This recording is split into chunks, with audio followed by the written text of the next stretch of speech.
Quizá una de las preguntas más difíciles para un cristiano será sobre las 7 plagas, cuando alguien le diga, ¿qué relación tienen las plagas con el amor de Dios? ¿Cómo es posible que un Dios lleno de amor pueda derramar 7 plagas de ira, como menciona Apocalipsis capítulo 15 y 16? Bienvenido, está comenzando Biblia Fácil. Estamos una vez más juntos aquí para poder abrir la palabra de Dios. Qué bueno que tú puedas preferir nuestra compañía. Qué bueno que nos hayas dejado ingresar allí a casa y juntos podamos estudiar la Biblia. Recibe nuestro caluroso saludo, un abrazo para ti en el país donde estás viendo este programa, allí en el lugar donde te encuentres, que Dios te bendiga. Nos gustaría conocerte, nos gustaría saber quién eres, desde dónde estás viendo el programa, puedes escribirnos aquí en los comentarios. Nosotros preparamos una revista especial para que tú puedas acompañar esta serie. Se llama Biblia Fácil Apocalipsis. Ahí están 18 temas desarrollados con base en el libro de Apocalipsis. Si tú vives en Sudamérica, entonces puedes recibir el curso totalmente gratis en físico. Podemos llegar hasta tu casa y podemos entregarte el curso. Tú puedes solamente solicitarlo a través de un número de WhatsApp, más 5512 9810 1460. Te repito una vez más, más 5512 9810 1460. Allí puedes solicitar el curso. Si vives fuera de Sudamérica, entonces puedes descargar el curso totalmente gratis de estudielabiblia.com. Nos gusta recibir tu historia, tu nombre, tu país, la experiencia que estás viviendo con este programa, y gracias porque allí escribes para nosotros las bondades o los beneficios que este programa resulta para tu vida. Un grande abrazo una vez más, bienvenido. Bienvenidos amigos también aquí, los que estamos participando. Valió la pena haber dejado allí el compromiso, los compromisos, el trabajo, aunque nos cuesta a veces separarnos unos días de la familia. Sin embargo, lo que estamos haciendo aquí es tan loable y esto va a resultar de bendición. Y esperamos que la palabra de Dios no solamente sea una semilla colocada, sino que también pueda dar frutos para vida eterna. Vamos a abrir la Biblia y vamos a contestar una de las preguntas más difíciles que un cristiano puede responder. ¿Cómo es posible que un Dios de amor pueda derramar 7 plagas de ira? Hace algún tiempo una persona me dijo, pastor, parece que Dios es un Dios de venganza o es un Dios vengativo. De paso hay algunos textos en el Antiguo Testamento que nos habla de un Dios que destruye a sus enemigos, de un Dios que empieza a matar a las personas en venganza, dice allí. Hoy vamos a comprender un poco ese término, ¿verdad? Ya que algunos traemos ese término para nuestro concepto, el concepto que nosotros tenemos, y pensamos que Dios es un Dios lleno de odio, que se venga, es un Dios tirano, es un Dios malo, y yo creo que ese es el objetivo que Satanás tiene. Satanás tiene el objetivo de desfigurar el rostro de Dios, de desfigurar el carácter de Dios. La Biblia dice Dios es amor, y aún hay cosas que nosotros no entendemos, pero detrás de todo está la misericordia y la bondad del Señor. Sin embargo, nunca olvidemos que junto al amor está la justicia, porque la base de su trono es justicia y misericordia. Entonces, en base a eso vamos a abrir la Biblia y hoy nos toca leer el capítulo 16 del libro de Apocalipsis. Vamos todos a Apocalipsis 16, vamos a hacer una oración y vamos a ver hoy sobre las 7 últimas plagas sobre la tierra. Oramos. Querido Dios, estamos listos una vez más con la disposición de poder entender aquel mensaje que tienes para nosotros por medio de tu palabra. Ayúdanos a comprender algunos asuntos que pueden resultar oscuros para nosotros. Ayúdanos a poder cambiar algunos conceptos. Ayúdanos a ver a un Dios de amor, aún en medio de la tribulación, de la angustia, del dolor, aún en medio de un castigo, hay justicia y misericordia. Hoy abrimos tu palabra con la seguridad de que tu Santo Espíritu una vez más va a ser nuestro maestro, va a ser nuestro profesor que nos va a conducir a tu verdad. En el nombre de Jesús. Las 7 últimas plagas. Apocalipsis capítulo 15. En el programa anterior hablamos de 3 mensajes o de un triple mensaje, ¿verdad?, para el tiempo del fin. 3 ángeles vuelan por el cielo. Volar significa un mensaje urgente para el tiempo del fin. Uno de ellos dice, adorad a Dios, la hora de su juicio ha llegado. El otro dice, sal de Babilonia, o Babilonia ha caído. Y el tercer ángel advierte y dice, porque cualquiera que no sale de Babilonia va a participar de sus plagas. Vamos a retroceder allí al capítulo 14, allí en el versículo 10, versículo 9. El tercer ángel dice, si alguno adora a la bestia y a su imagen y recibe la marca en su frente o en su mano, él también beberá del vino de la ira de Dios, que ha sido vaciado puro en el cáliz de su ira, y será atormentado. Y ahí dice, con fuego y azufre, hablando acerca de la destrucción final, y delante de los ángeles y del Cordero. Muy bien, con esa advertencia, ahora nosotros vemos como la culminación de los 3 ángeles, allí concluye con la hora de la siega. La hora de la siega es simbólica para los seres humanos. Es en el cielo cuando se decide quién va a ser salvo y quién no. Mas no es Dios quien determina eso, somos los seres humanos que por nuestras decisiones decidimos en qué lado estar. Y en esa siega existen allí 2 cosechas diferentes, una de la mies o del trigo y la otra de vendimia o de uva, ¿verdad? Ahora, aquellos que son considerados como uvas, dice que serán echados al lagar. Yo no sé si ustedes alguna vez han visto un lagar de uvas, es tipo un pozo grande donde se coloca la uva y donde se pisa la uva para exprimir la uva. Y esa es la imagen que usa aquí el libro de Apocalipsis. Ahí está diciendo, ese hecho, ese acto de pisar aquellas uvas, ¿en qué consiste? En los juicios de Dios. Cada uno ha decidido en qué lado estar. Y eso está representado en la siega de Apocalipsis capítulo 14. Vamos a Apocalipsis capítulo 15 entonces. Dice allí, vi otra señal grande y admirable. ¿Qué cosa dice? 7 ángeles con las 7 plagas postreras, porque en ellas se consumaba la ira de Dios. Ahora es impresionante los versículos que siguen. Fíjense allí. Vi un mar de vidrio mezclado con fuego. ¿Cómo es posible que exista un mar de vidrio mezclado con fuego? Aquí está hablando de la majestuosidad y la grandeza de Dios. Pero también vi a aquellos que habían alcanzado la victoria sobre la bestia. ¿Quiénes alcanzaron la victoria sobre la bestia? Aquellos que salieron de Babilonia y aquellos que fueron o tuvieron el sello de Dios. ¿Correcto? Ahora dice, y el versículo 3, y cantaban el cántico de Moisés, siervo de Dios, diciendo, grandes y maravillosas son tus obras. Y escuchen esta palabra. Justos y verdaderos son tus juicios. Es decir, lo que va a suceder ahora es justo. ¿De dónde saca esta expresión de justicia?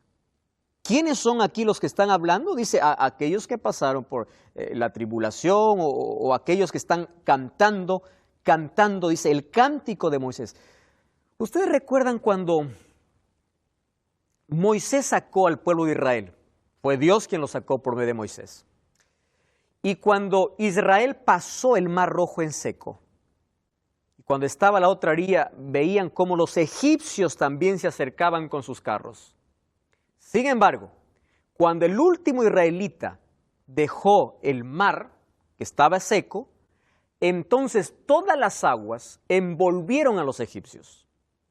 Y allí se muestra un cántico de victoria, el cántico de Moisés. Solo aquí hay una diferencia y quiero que ustedes puedan notarlo.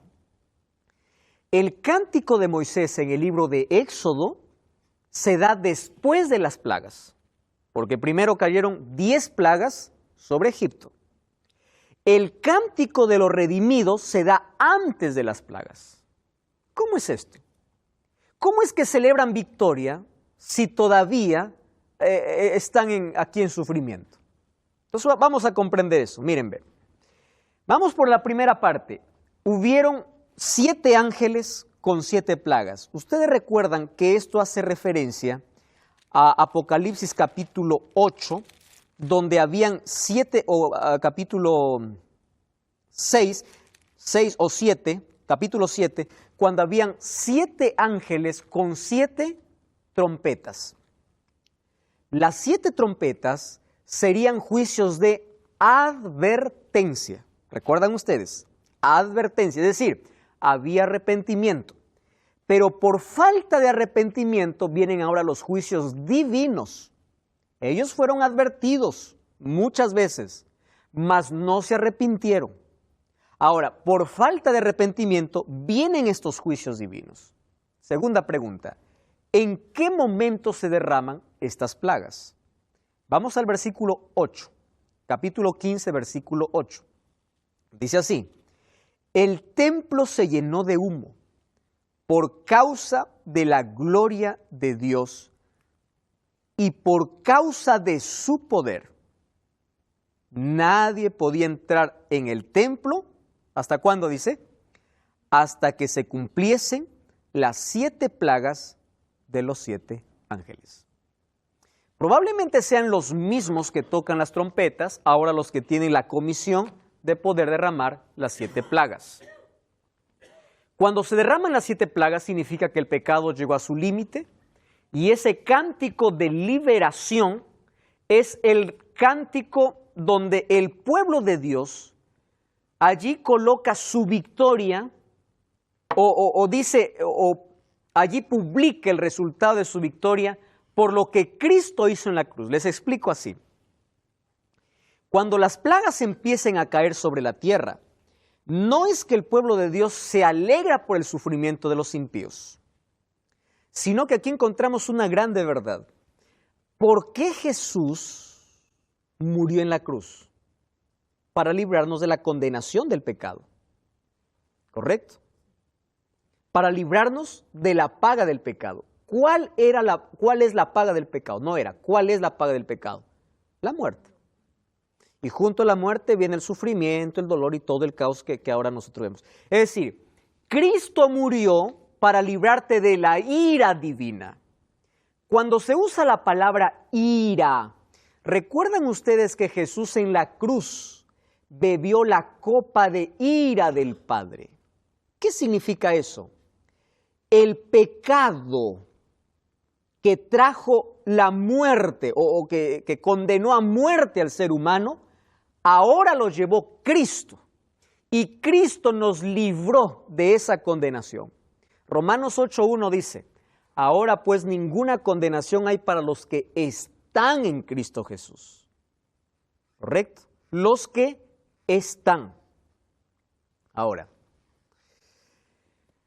alguien hizo la siguiente comparación y me pareció muy acertada. Que Cristo nos liberó de las 3 P's de pecado. Primero, de la penalidad de pecado. Segundo, del poder del pecado. Y tercero, de la presencia del pecado. Solo que de la presencia del pecado nos librará solamente cuando estemos en el cielo. Ahora somos libres de ¿qué? Del poder del pecado, por la sangre de Cristo. ¿Correcto? Ahora, fíjense una cosa. Aquí los redimidos cantan su victoria, mas no hacen alarde a sus méritos, sino dicen, todo lo que nosotros hicimos fue aceptar el sacrificio de Cristo. Es decir, los juicios no caen sobre nosotros, no porque nosotros hayamos hecho buenas obras, sino porque aceptamos ese sacrificio. Entonces, Dios no quería que ninguno perezca, como dice el libro de 2 de Pedro, ¿verdad? 2 de Pedro. Cuando dice, ¿por qué el Señor retarda su venida? Porque no quiere que ninguno perezca. La cruz y la gracia está disponible. No quiere que bebas de la ira de Dios. No quiere que vivas que mueras por la consecuencia del pecado. No quiere que tú puedas sufrir esa consecuencia eterna del cual Él te libertó. Pero el ser humano, en su libertad, eligió la muerte. Ahora, ¿qué va a hacer Dios cuando tú en tu libertad eliges? yo ilustro siempre este asunto de esta manera, ¿no? En nuestros países, yo no sé si existe allí una cinta color marrón, que se llama matamosca. No sé si existe en sus países. Matamosca es una cinta pegajosa que está llena de dulce. Entonces se coloca en lugares estratégicos, la mosca llega y está feliz porque encontró dulce, ¿verdad? Solo tiene un problema. Cuando quiere salir, no puede, está atrapada. Entonces, el pecado es así, aparentemente dulce, uno se aferra al pecado y Dios dice, yo soy el único que te puedo salvar de ese pecado, de la penalidad del pecado y del poder del pecado. Pero el ser humano se aferra al dulce y dice, no, yo quiero seguir acá.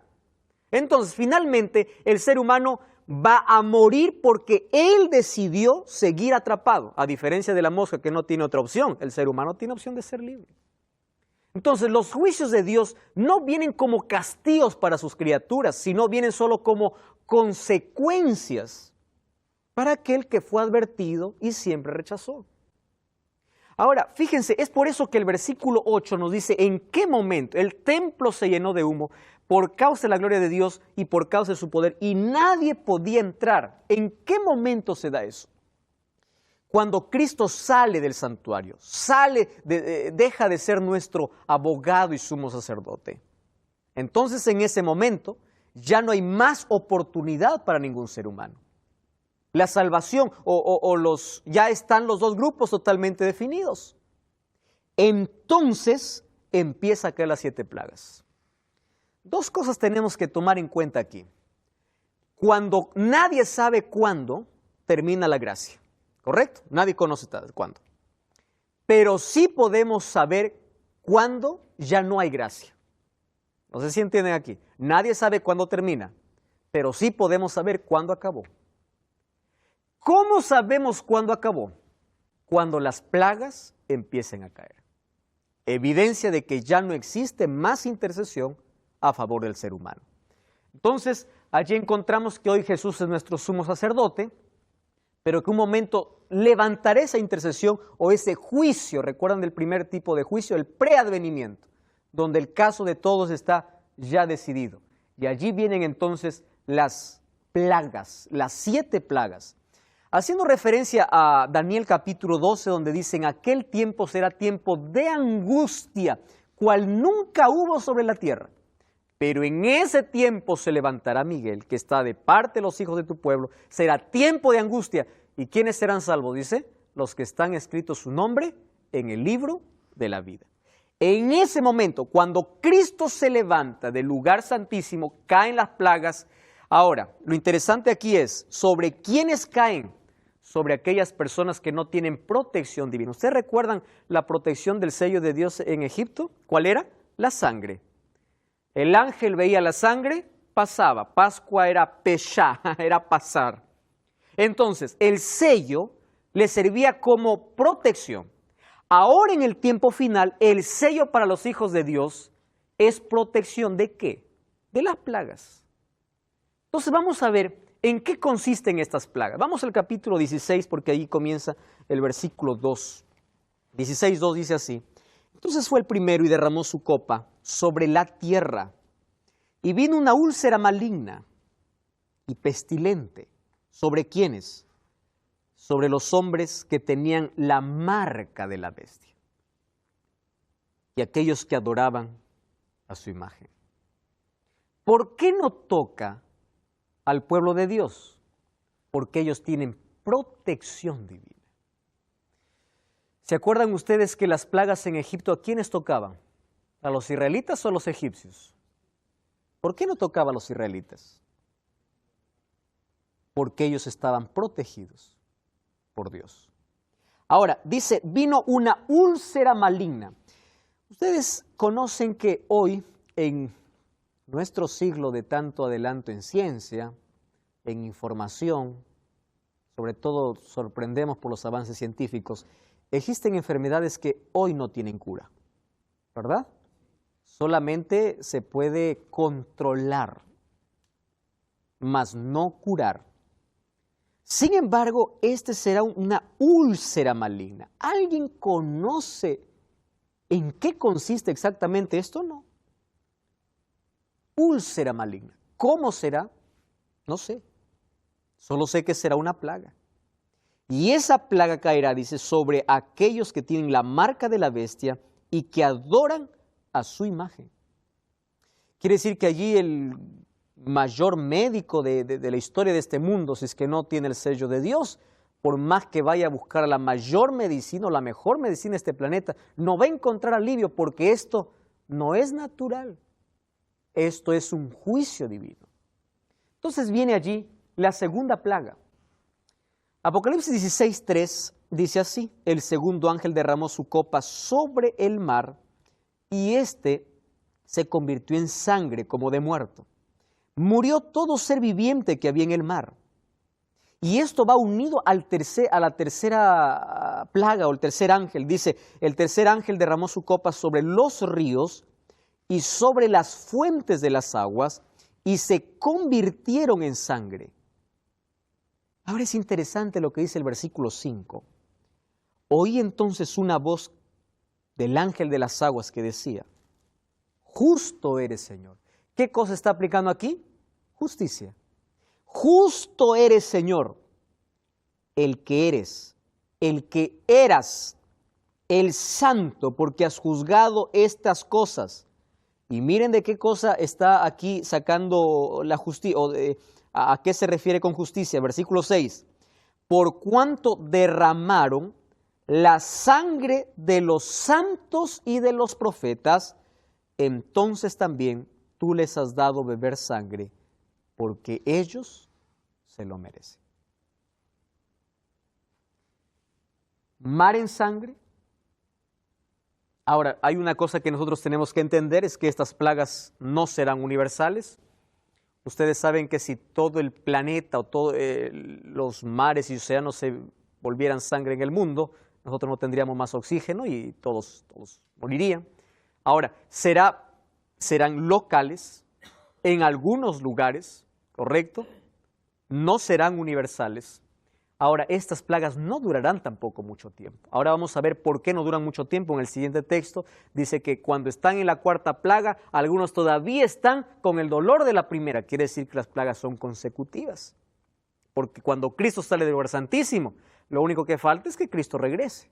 Nada más. Ahora, hay sangre. Ahora, ¿por qué ellos beben sangre? Por una razón. Porque ellos mataron, dice, a sus siervos, los profetas y a sus santos. ¿Quién es santo en la Biblia? Es alguien que no peca. No tiene nada que ver con el Estado, ¿verdad? A veces hay muchas personas que tienen un concepto equivocado acerca de quién es santo. Dice, santo es aquel que no comete ningún pecado. Santos en la Biblia hace referencia al pueblo de Dios. Apocalipsis 14:12 dice, aquí está la paciencia de los santos, o la perseverancia de los santos, pueblo de Dios. Ahora, ellos murieron por causa de su fe. A través de toda la historia, millones de personas han sellado su testimonio y amor por Cristo con su propia vida. Millones de personas. Yo no sé si ustedes ven algunas noticias incluso que están sucediendo hoy día, ahí en algunos países donde la religión cristiana es prohibida. Algunos son maltratados, abusados, encarcelados y muertos. Yo vi algunas imágenes muy fuertes hace algunos meses atrás de cristianos muriendo, misioneros siendo sacrificados, personas que prefieren hoy, la muerte antes que negar su fe. ¿Saben que eso es interesante ver? Cuando los 3 amigos de Daniel estaban allí frente a la estatua y frente a la amenaza, si no adora la estatua te vamos a lanzar allí al horno de fuego. Y le dijeron, ¿sabes qué? Nosotros ya lo pensamos. Miren la seguridad que tenían estos hombres. No queremos que nos des otra oportunidad. No es necesario, Nabucodonosor. Porque si Dios no nos libra, sabemos que nuestra vida está en sus manos. A eso se refería Jesús cuando decía, no tengan miedo a aquellos que les quitan o que les persiguen y les matan o les quitan el cuerpo, pero el alma, cuando habla de alma, allí está hablando de la eternidad. No podrán matar, no podrán quitarles ya más la eternidad, porque ustedes están seguros en las manos de Dios. ¿Por qué?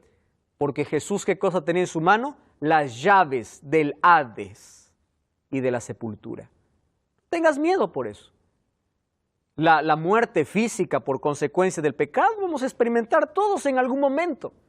Sin embargo, Jesús vino para librarnos de la muerte eterna, de la condenación eterna, que es la consecuencia final del pecado.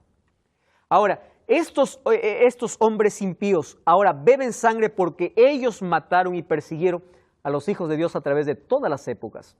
Y ahí viene la cuarta plaga. Miren, capítulo 16, versículo 8 y versículo 9, dice, el cuarto ángel derramó su copa sobre el sol, el cual le fue permitido quemar a los hombres con fuego.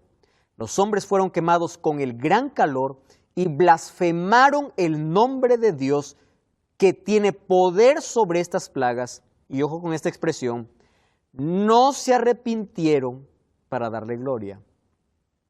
Nosotros vamos a correr allí otros textos más, donde dice, no se arrepintieron. ¿Qué cosa es el arrepentimiento? Una vez yo estuve pensando, yo no sé, Pablo, si tú tienes allí un concepto sobre cómo el ser humano se salva. Y yo estuve pensando lo siguiente, Pablo. Lo único que hace el ser humano para salvarse es no rechazar a Cristo. Porque incluso ni él puede arrepentirse. El arrepentimiento es un regalo divino. Es la acción del Espíritu Santo en el corazón. O sea, el ser humano, todo lo que tiene que hacer es no rechazar. Es permitir que el Espíritu Santo trabaje, actúe. Ahora, aquí dice, no hay más arrepentimiento por dos motivos. Una, porque no hay más gracia. Y el otro, porque el Espíritu Santo ya no está más tocando los corazones. Quien nos hace ver nuestra pecaminosidad es el Espíritu Santo. ¿Recuerdan el mensaje de la iglesia de la Odisea? Unge tus ojos con colirio, es decir, pide el Espíritu Santo para que veas tu condición, porque sin el Espíritu Santo tú te crees rico, pero finalmente eres un desventurado, pobre, miserable, ciego y desnudo. Es interesante notar que Dios, antes de poder libertar al pueblo de Israel, ocurrieron 7 plagas para Egipto. También haciendo allí una comparación con lo que ocurrirá en el día final, antes de que Cristo liberte o libere a su pueblo de este mundo de pecado, también este mundo experimentará 7 plagas. Ahora, es interesante que en la cuarta plaga mencionada ahí en Apocalipsis capítulo 16, versículo 8, cuando dice que derramó su copa sobre el sol, fue permitido que el sol pueda quemar a los hombres con fuego.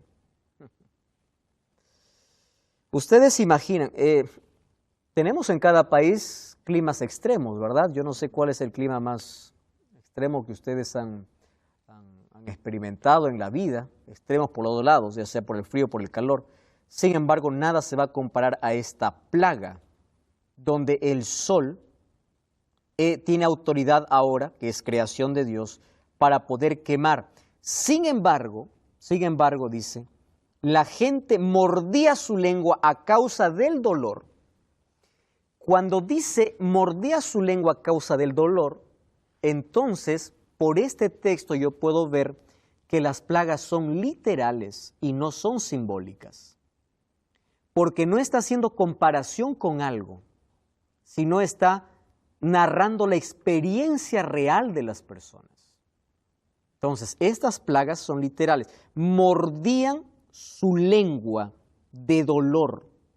Ahora, versículo 11.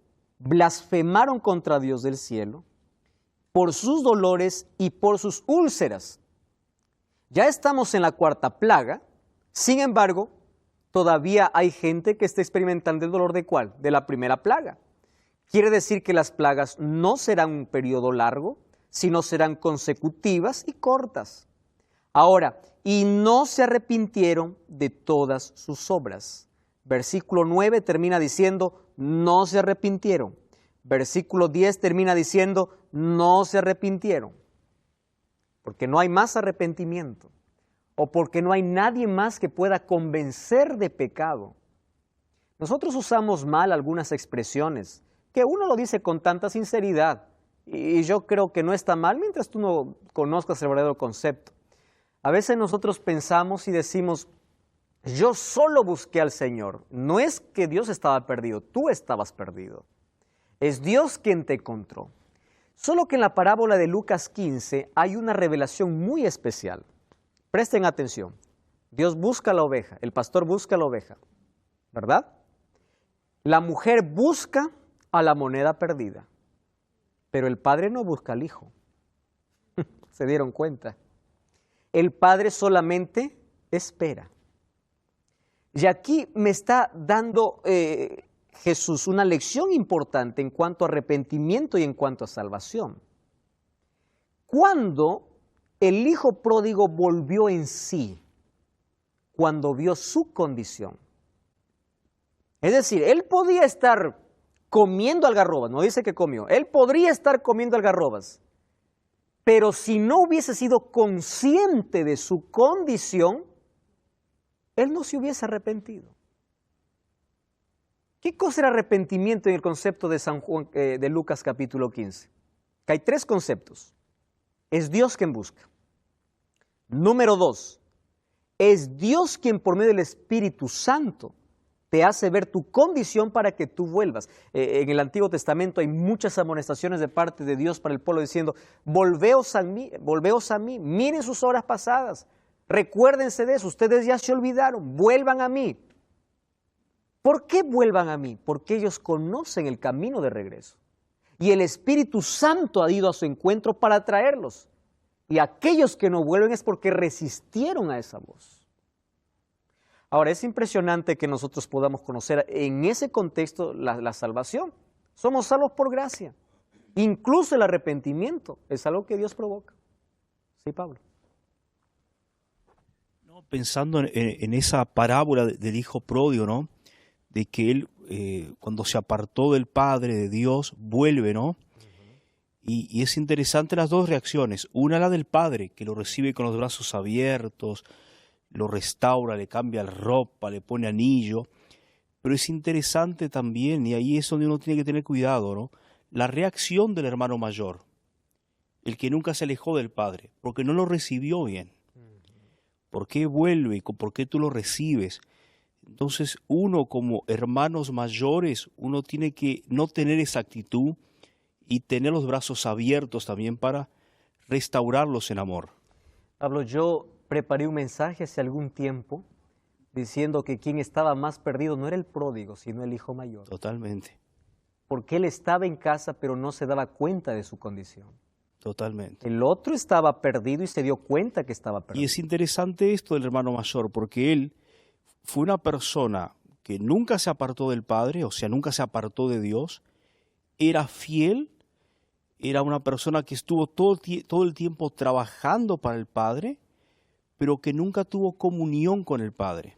Entonces, como una vez uno ve que a veces uno puede estar tan entretenido en la obra del ministerio, pero sin tener comunión con Dios.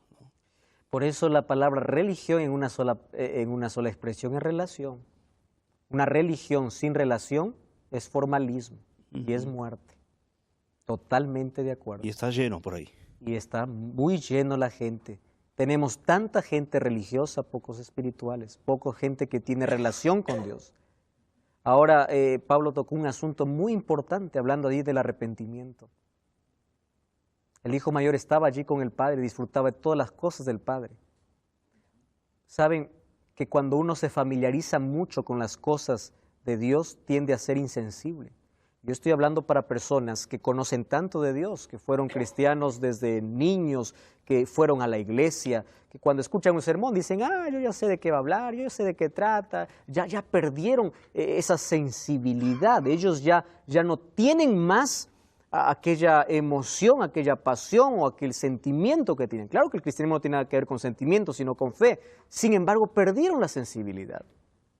Ahora, una responsabilidad para los hijos mayores en este caso sería, si tú ya no te alegras cuando alguien se convierte, tienes problemas. Porque tú ya no estás viendo con los ojos de Cristo. Cristo se emociona porque es un pecador que estaba muerto y volvió a vivir. Y para ti eso es normal. Quiere decir que tienes que tener cuidado allí. Ahora, el Espíritu Santo es aquel que puede tocar nuestro corazón. Sí, Walter. Sí, esto me recuerda a dos hombres que fueron a orar también al templo. Uno era fariseo y el otro era publicano.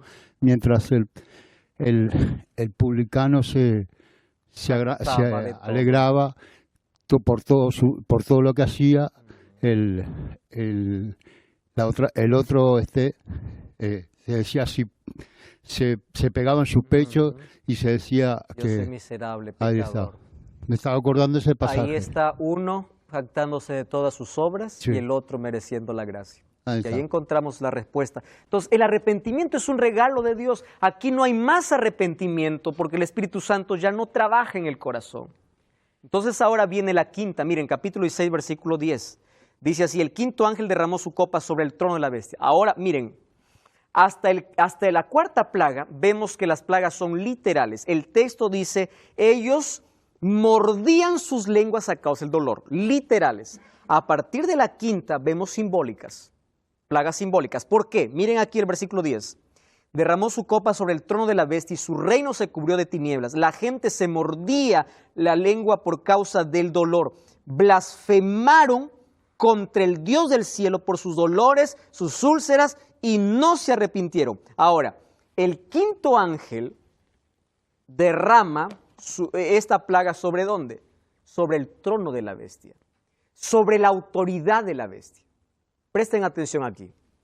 Hasta aquí el poder representado como la bestia había engañado a todos y había dicho, miren, estas plagas es por causa de los cristianos, vamos a perseguir. Pero cuando toca esta plaga, el asiento de la autoridad de Satanás, ahora la gente se da cuenta, ¿qué se da cuenta? Que es mentira, que no era por causa de los cristianos. Las cuatro primeras afectaron a la humanidad, la quinta el asiento de la autoridad de Satanás. Es decir, hubo humillación ante los moradores de la tierra, la bestia se humilló. Empiezan a darse cuenta que ellos no se pueden proteger de las plagas porque no estuvieron de parte de Dios. Aquí la gente o los poderes que apoyaban a la bestia se dan cuenta que fueron engañados. Esto nos da lugar para la sexta plaga. Miren que esta plaga toca una figura interesante. El sexto ángel derramó su copa sobre el gran río Éufrates. ¿Ustedes recuerdan el río Éufrates? Desde el jardín del Edén aparece el río Éufrates, ¿verdad? Pero también descubrimos que el río Éufrates era el límite que dividía al pueblo de Dios de sus enemigos. Fíjense aquí. Y el agua de este se secó para que estuviese preparado el camino a los reyes del oriente. A mí me encanta esta expresión. ¿Por qué me encanta esta expresión? Porque aquí está haciendo una alusión al libro de Daniel, cuando habla acerca de la caída de Babilonia. Solo que está tomando la imagen de la caída de la Babilonia literal para decir cómo va a ser la caída de la Babilonia espiritual. Y en esta sexta plaga hay algunos asuntos importantes. Primero, el río Éufrates se secó y número dos, ahí hay un camino preparado para los reyes del oriente. Nosotros sabemos que fue Ciro quien conquistó a Babilonia, ¿verdad? 31 de octubre del año 539. ¿Cómo hizo Ciro para poder conquistar a Babilonia si estaba con las mayores murallas, la mayor fortaleza? Era imposible penetrar esas murallas. Pues Ciro tuvo una estrategia. ¿Cuál era la estrategia? Desviar el río Éufrates, o desviar el río que cruzaba por en medio de la ciudad de Babilonia. Ustedes sabían que en la antigüedad, toda ciudad tenía seguridad por dos cosas. Uno, por sus murallas, y el otro por un río. ¿Por qué tenían murallas? Porque si venía un enemigo más fuerte, cerraban las puertas, se acabó el asunto. Adentro, como tenían río, había agua. Mientras había agua, había limpieza, había todo. Salmo 46 hace alusión a eso, ¿verdad? Entonces ellos estaban bien, pero sin río, el pueblo moría. ¿Qué cosa hace Ciro?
Desvía el río y por el camino donde el río había abierto, por allí ellos ingresan de noche, mientras todos están bebiendo, mientras todos están terminando una fiesta, donde Daniel está interpretando las letras que aparecieron allí en la pared cuando Belsasar tuvo miedo, cuando apareció allí la letra diciendo Mene, Mene, Tekel, Uparsin.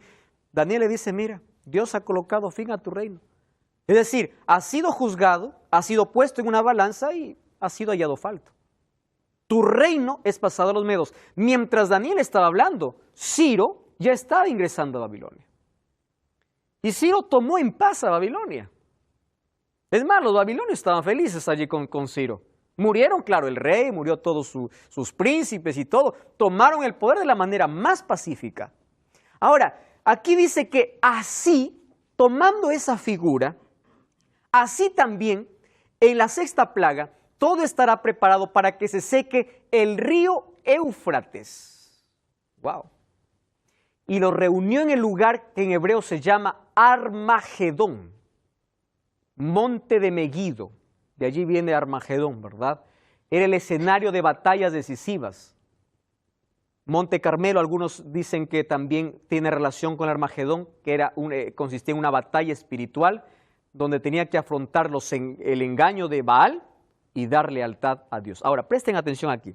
Cuando hablamos de la batalla de Armagedón, no estamos hablando de una batalla militar, sino de una batalla espiritual. Ante tanto entre el engaño de Satanás y la lealtad de los hijos de Dios. Esa última batalla, es decir, ese último encuentro entre estos dos grupos es unos engañando y los otros siendo fieles a Dios. Una batalla espiritual.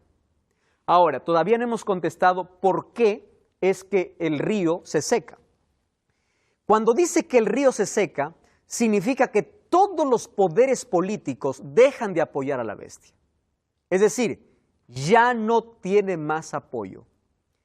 Esto significa que está la preparación social y política para recibir a los reyes del Oriente. Cuando habla de los reyes del Oriente, ¿a quién está haciendo referencia? A Cristo y sus ángeles, que viene para libertar a su pueblo. ¿En qué momento? Cuando Babilonia espiritual, o cuando esta bestia, porque fue derramada con el trono de la bestia, al trono de la bestia, no recibe más apoyo político. Se dan cuenta de que todo fue un engaño. Entonces dice que allí el mundo está en una confusión eterna. Digo la palabra eterna por la consecuencia de ese momento, no es que porque va a durar para siempre. En una confusión. ¿Por qué? Porque todos están allí. ¿Y ahora qué? Estamos perdidos. Allí se da la batalla espiritual del Armagedón. Unos entonces allí creyendo ciertos falsos milagros, otros siguiendo siendo leales a Dios. Y ese es el último encuentro. ¿Por qué? Y miren, en ese contexto dice, yo vi salir de la boca del dragón, versículo 16, capítulo 16, versículo 16, dice allí.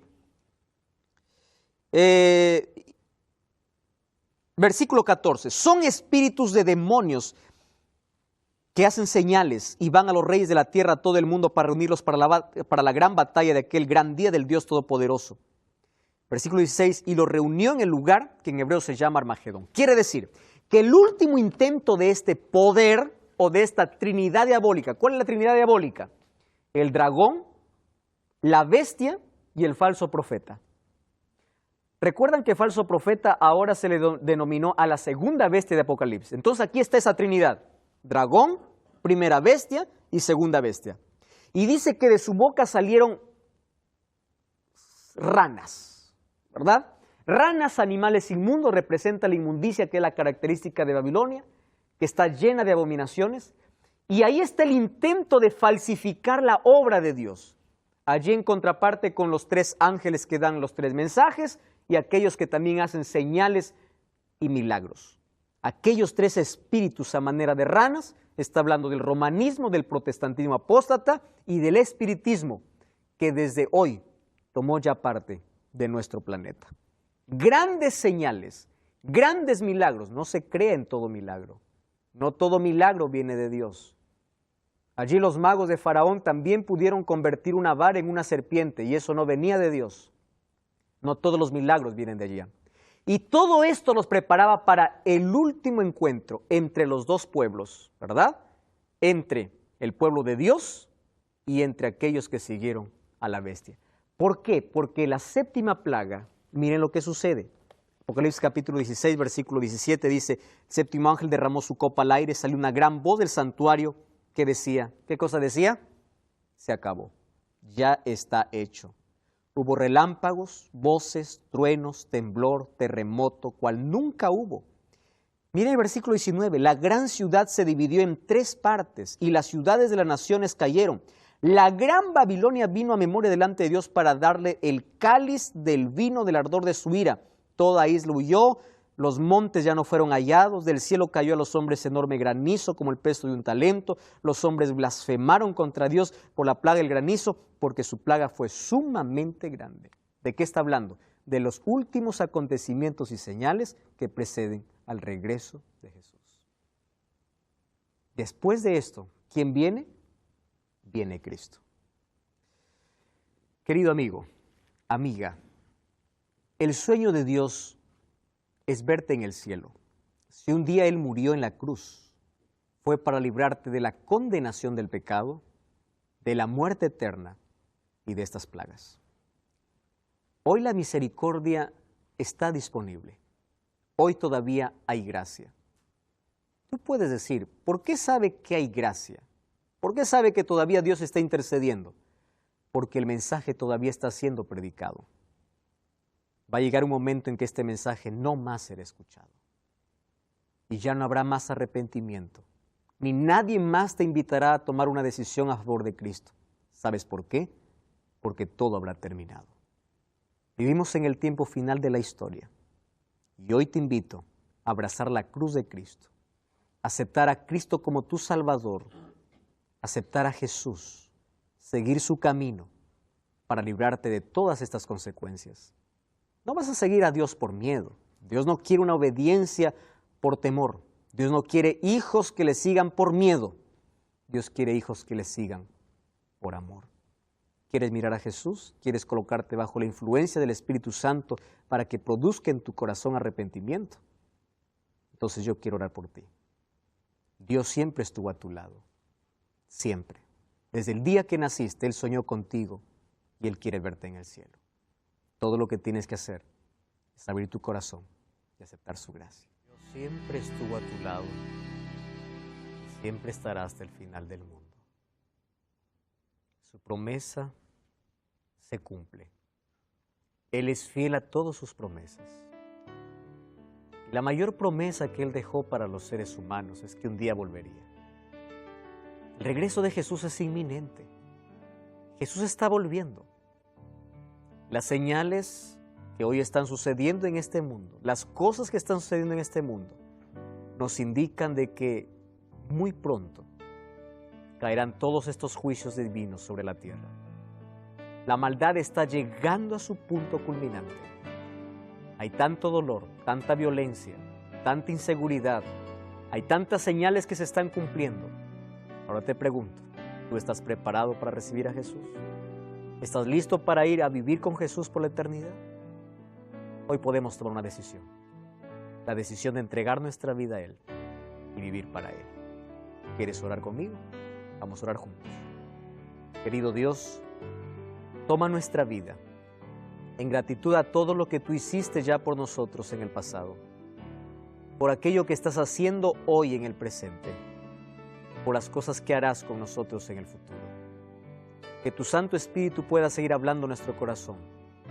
Hoy aceptamos tu palabra, aceptamos a Jesús. Hoy aceptamos aquella luz para que pueda iluminar nuestra vida. Queremos que produzcas en nuestro corazón el arrepentimiento sincero. Podamos formar parte de tu pueblo para que cuando vengan aquellos juicios divinos podamos estar protegidos por ti. Toma nuestra vida en tus manos. En el nombre de Jesús. Amén.